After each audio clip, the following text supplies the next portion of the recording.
Les chiffres sont tombés.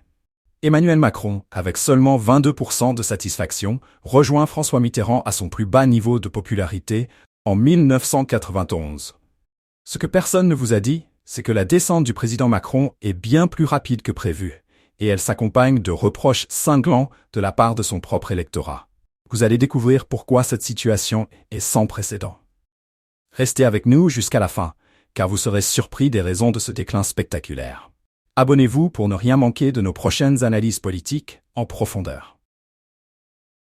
La question du jour.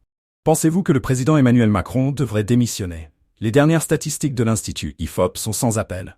Seul François Hollande avait atteint un tel niveau d'impopularité avec 13% de satisfaits à l'automne 2014. Emmanuel Macron, lui, égale les 22% de satisfaction de François Mitterrand après le remplacement de Michel Rocard par Édith Cresson à Matignon. Ce qui choque le plus, c'est la vitesse fulgurante de cette chute.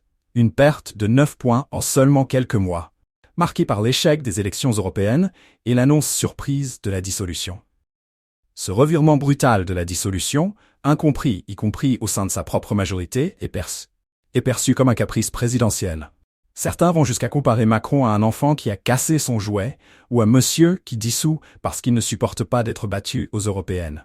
Le mécontentement s'intensifie et le souhait d'une démission du président, encore rarement évoqué jusque-là, commence à faire surface. Certains Français dénoncent un président qui, selon eux, s'accroche à son pouvoir sans tenir compte du sort du pays.